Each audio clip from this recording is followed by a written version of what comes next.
My self Santosh Kumar. Welcome back to my platform the गणित में आपका स्वागत है। पहला क्लास में हम लोग वास्तविक संख्या में केवल संख्या परिचय किए थे, जिसमें कुछ संख्याओं का हम डिफिनेशन बताए थे। इसमें हम शुरू करेंगे। तो पार्ट 1 वास्तविक संख्या का पहला प्रमेय 1.1 है यूक्लिड विभाजन प्रमेयिका, जिसमें दो धनात्मक पूर्णांक है। दो धनात्मक पूर्णांक ए और बी दिया रहने पर अगर दो पूर्णांक है ए और बी, ऐसी अद्वितीय पूर्ण संख्याएं ए और आर विद्यमान हैं कि A equal B Q plus R, और दो धनात्मक पूर्णांक दिया है और एक कंडीशन है कि क्या होना चाहिए, ए इज ग्रेटर देन बी, यानी ए बी से बड़ा रहना चाहिए। तो उन दोनों संख्याओं को ऐसा यानी A equal B Q plus R के फॉर्म में हम लिख सकते हैं, जो यूक्लिड विभाजन प्रमेयिका कहलाता है, जिसमें एक कंडीशन है कि आर कभी भी 0 से छोटा नहीं हो सकता, यानी आर जो होगा वो 0 से क्या होगा, बड़ा और बराबर, लेकिन बी यानी क्या होगा, बी से छोटा होगा। अब हम बताते हैं इसमें हम कि ए क्या है, बी क्या है, क्यू क्या है और आर क्या है। तो कोई भी दो नंबर लीजिए, तो माना कि ए इक्वल हम ले लेते हैं कितना 25 और बी इक्वल 4। अब पहले के क्लास में पढ़े होंगे डिवाइड, और डिवाइड में एक और चीज़ पढ़े होंगे कि भाज्य बराबर भाजक गुने भागफल जोड़ शेष। सेम कंडीशन इसमें यही है। तो अगर हम ए 25 है मेरा और बी 4 है, तो इसमें क्या कीजिए कि आप 4 से 25 को भाग दीजिए, तो 4 6 जा कितना होगा 24, आया 1। अब देखिए एक इसमें क्या हो गया, शेषफल हो गया, तो शेषफल का मतलब आर। 6 क्या हो गया, 6 हो गया भागफल, भागफल का मतलब क्यू, और 4 क्या है भाजक, भाजक का मतलब बी, और ए भाज्य, भाज्य क्या है ए। अब इसको हम लिख सकते हैं भाज्य इक्वल भाजक गुने भागफल जोड़ शेष। तो भाज्य क्या है ए, भाजक बी, क्यू प्लस शेष आर है। तो आर का देखिए कंडीशन क्या है कि आर क्या है, अब 1 है, यानी इस नंबर को अगर देखिए, भाज्य क्या है 25, भाजक कितना है 6, भागफल 4 और शेषफल यानी रिमाइंडर आर कितना है 1 है। तो इस दो नंबर को, ए हमारा 25 था और बी कितना है 4 है, तो इस नंबर को हमने क्या किया, इसमें एक्सप्रेस किया, इस नंबर में चेंज किया कि A equal B Q plus R के फॉर्म में हो। तो ए 25 है, बी 6 है, क्यू 4 है और आर 1 है, जो इसमें भी बता दिए हैं।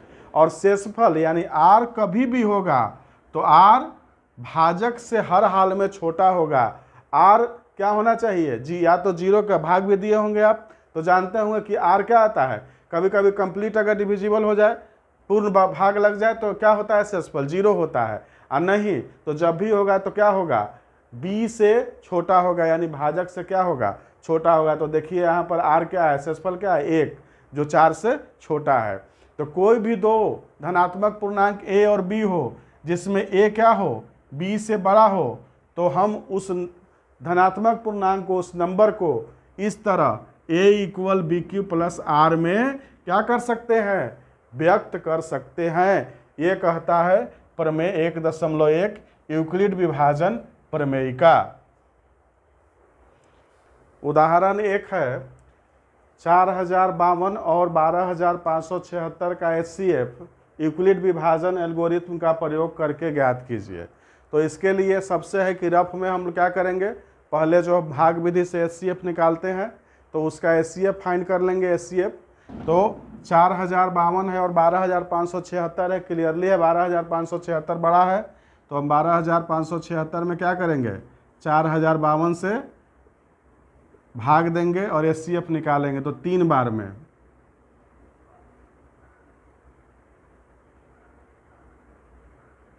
इन दोनों 6 पर 1 और 12,156 घटाएंगे,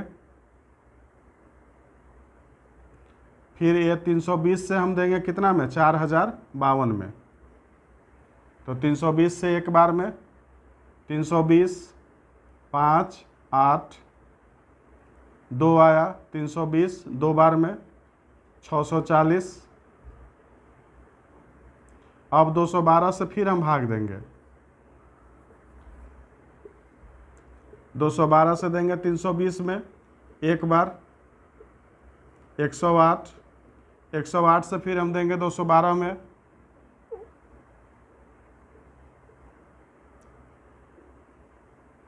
एक बार में 4, 104 से देंगे 108 में एक बार में 104, 4, 4 से फिर देंगे 104 में,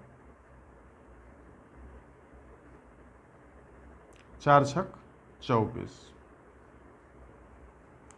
तो इसका महत्तम क्या आया, एचसीएफ आया 4, एचसीएफ आया इसका 4।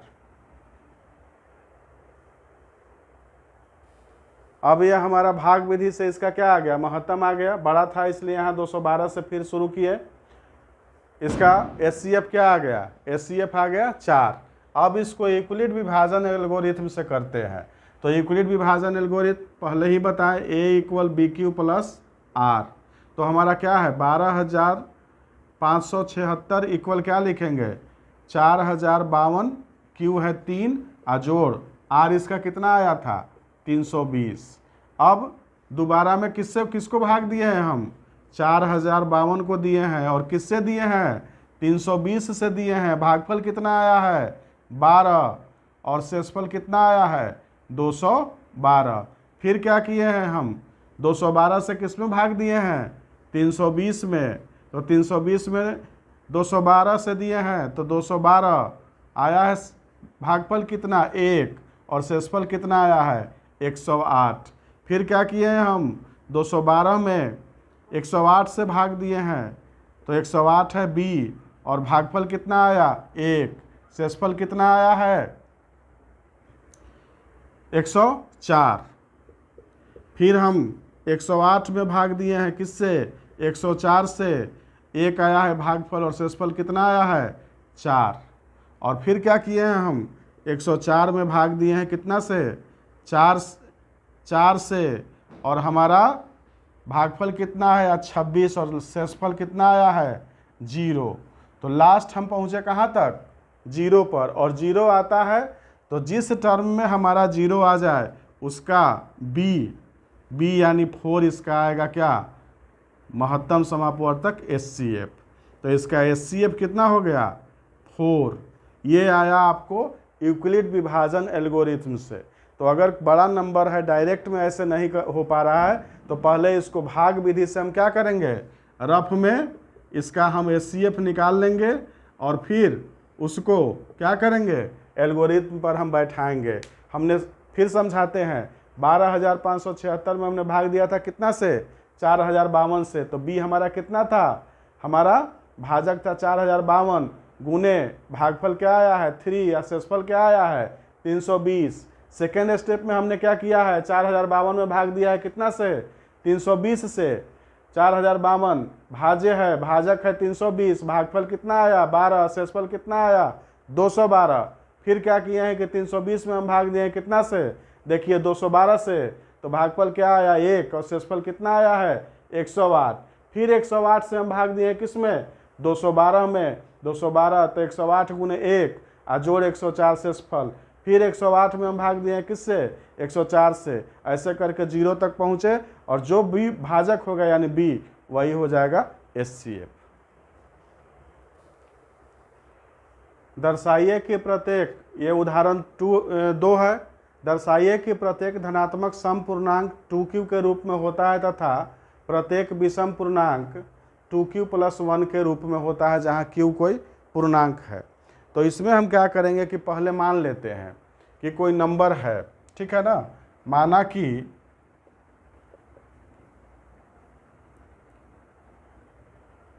a = 2q + r, कोई नंबर है जो 2 से डिवाइड हो रहा है, ठीक है ना।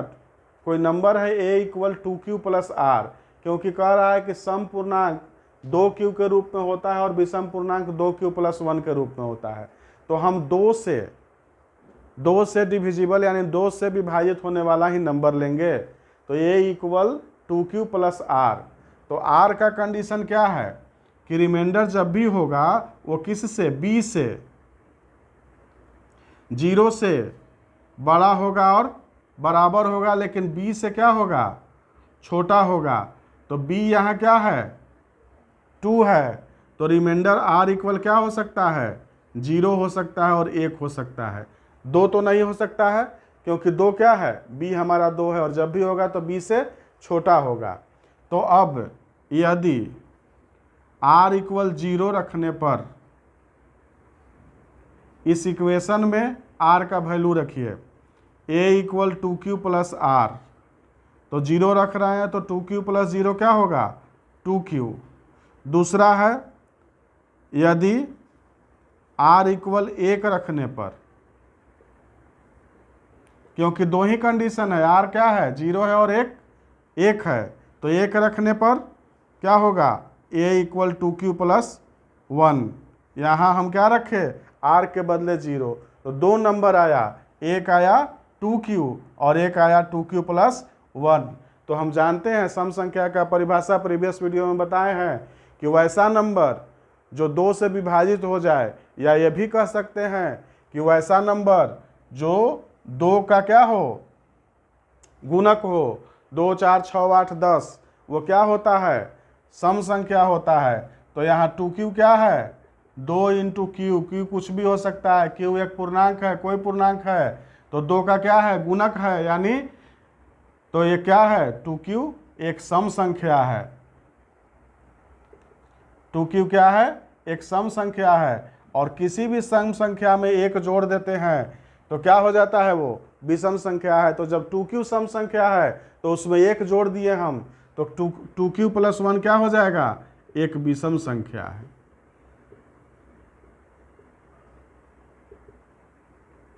यानी किसी भी धनात्मक सम पूर्णांक को 2q के रूप में लिख सकते हैं और विषम पूर्णांक को 2q प्लस 1 के रूप में लिख सकते हैं। उदाहरण 3 है ये, दर्शाइए कि एक धनात्मक विषम पूर्णांक 4q प्लस 1 या 4q प्लस 3 के रूप में होता है, जहाँ q एक पूर्णांक है। तो हम संख्या मानेंगे, माना कि a equal 4q plus r, जहाँ क्या है, q एक पूर्णांक है।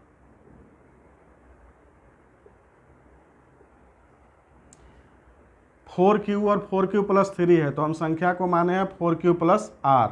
तो r का कंडीशन क्या है, r 0 से क्या होगा, बड़ा और बराबर, लेकिन 4 से क्या होगा, छोटा होगा। तो r क्या हो जाएगा, 0, 1, 2, 3। अब r का वैल्यू अलग अलग 0, 1 और 2 और 3 रखने पर, तो यदि r इक्वल 0 रखने पर a इक्वल क्या है, 4q प्लस r। तो हो जाएगा 4q प्लस 0 यानी 4q। अब 4q इक्वल लिख सकते हैं हम 2 इंटू 2q। अब माना कि 2q इक्वल m, तो 4q इक्वल क्या हो गया, 2m। तो ये तो क्लियरली है कि क्या है, ये सम संख्या है।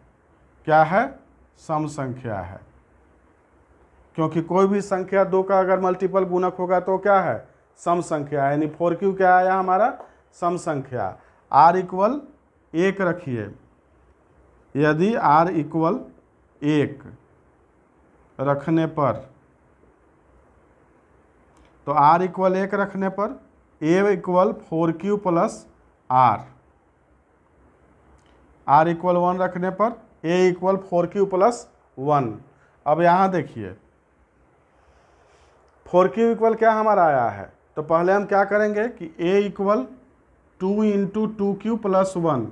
4q के बदले हम क्या लिखे, 2 इंटू 2q प्लस 1। अब माना कि 2q इक्वल क्या, m, तो ये इक्वल क्या आया, 2m प्लस 1। तो कोई भी 2m अगर सम संख्या है तो सम संख्या में एक जोड़ देंगे तो ये क्या हो जाएगा, विषम संख्या हो जाएगा। ये क्या हो गया, विषम संख्या। अब फिर हम रखते हैं r इक्वल 2, r इक्वल 2 रखिए तो क्या हो जाएगा, a equal 4q plus 2, 4q plus 2। तो यहाँ पर हम 2 कॉमन लीजिए तो क्या होगा, 2q प्लस 1। और यदि 2q प्लस 1 को हम m मान लेते हैं तो ये इक्वल क्या आया, 2m, यानी ये कौन सा हो गया, ये हो गया सम संख्या। अब r इक्वल 3 रखिए, यदि r इक्वल 3 रख रहे हैं तो a equal 4q plus r है, तो a इक्वल क्या हो जाएगा, 4q प्लस 3। अब इस 4q प्लस 3 को हम लिख सकते हैं क्या, 4q प्लस 2 प्लस 1। और 4q प्लस 2 के बदले हम 2 कॉमन लिए इसमें से, तो 2 इंटू 2q प्लस 1 प्लस 1। और 2q प्लस 1 इक्वल क्या माने हैं हम, m माने हैं। 2q प्लस 1 इक्वल m, तो a इक्वल क्या हो गया हमारा, 2m प्लस 1, यानी 2m सम है और उसमें एक जोड़ रहे हैं तो क्या आ रहा है हमारा, विषम आ रहा है।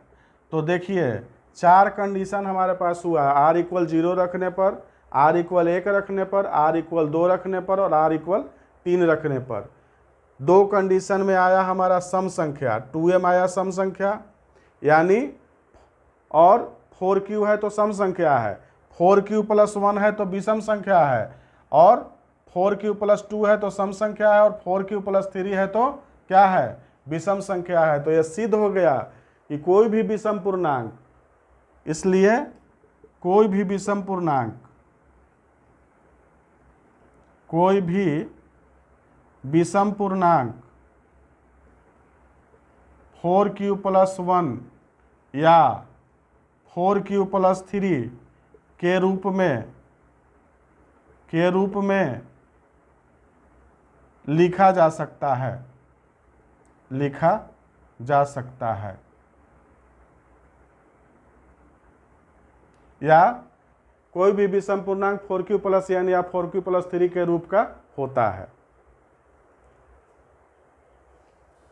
उदाहरण 4 है, एक मिठाई विक्रेता के पास 420 काजू की बर्फियां और 130 बादाम की बर्फियां हैं।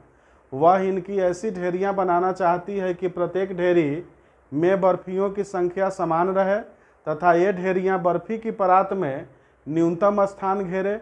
इस काम के लिए प्रत्येक ढेरी में कितनी बर्फियां रखी जा सकती है। सिंपल सा हम लोग को ऐसा संख्या प्राप्त करना है, ऐसा नंबर फाइंड करना है कि जो 420 को भी और 130 को भी डिवाइड कर ले, यानी भाग देने पर शेषफल क्या बचे, 0। यानी वैसा संख्या निकालना है कि जिससे 420 में भी भाग दे और 130 में भी भाग दे तो वो क्या हो जाए, पूर्ण विभाजित हो जाए, शेषफल 0 आना चाहिए। तो इसमें क्या करना है, सिंपल है, इन दोनों का हम क्या निकालेंगे, HCF निकालेंगे। तो 420 और हल है इसका, 420 और 130 का HCF यानी मसा, ये अगर हम निकाल लेते हैं तो फिर एक ढेरी में वो बर्फी की संख्या और बादाम का संख्या भी हम निकाल सकते हैं। तो इसको अगर हम निकालना है तो हम यूक्लिड का प्रयोग करेंगे, क्योंकि अभी इस चैप्टर में हम लोग क्या पढ़ रहे हैं, यूक्लिड विभाजन प्रमेयिका पढ़ रहे हैं, लेकिन रफ में हम इसको निकाल लेते हैं भाग विधि से।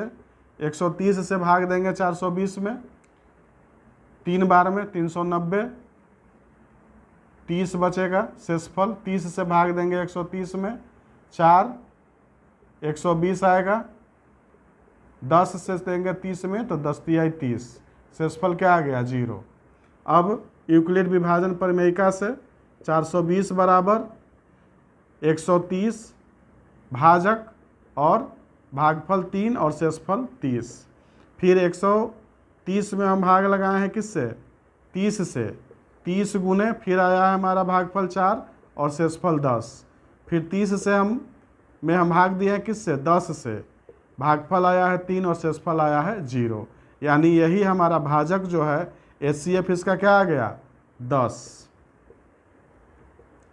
महत्तम इसका क्या हो गया 10। यानी अगर 420 काजू की बर्फी और 130 बादाम की बर्फी है और इनकी ऐसी ढेरियाँ बनाना चाहती है कि प्रत्येक ढेरी में बर्फियों की संख्या समान रहे, और ये ढेरियाँ देखिए, अब 10-10 बर्फी का अगर हम ढेरी बनाते हैं तो काजू की बर्फी की ढेरी की संख्या, काजू की बर्फी के ढेरी की संख्या क्या हो जाएगा, 420 हमारे पास काजू का बर्फी है, 10-10 का एक ढेरी है तो 42 ढेरी में क्या आ जाएगा, काजू का बर्फी आ जाएगा। और बादाम की बर्फी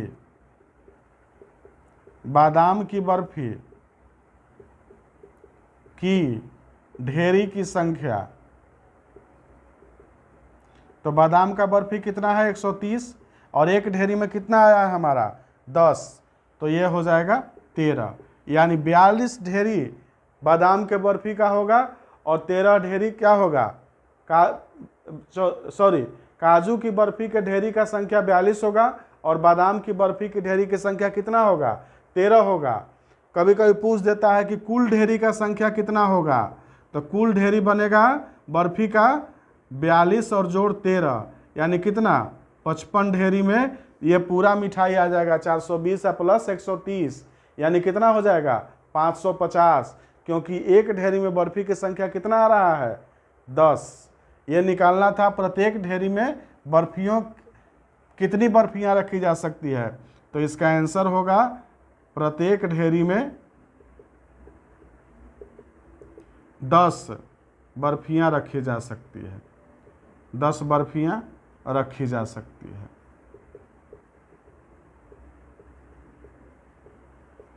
यहाँ भी HCF आया 10, तो यहाँ भी लिख दे सकते हैं प्रत्येक ढेरी में 10 बर्फियां रखी जा सकती है,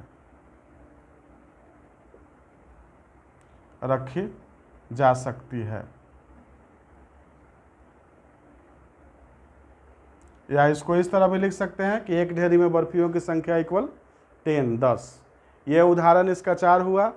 अगला वीडियो में हम लोग प्रश्नावली 1.1 शुरू करेंगे। धन्यवाद।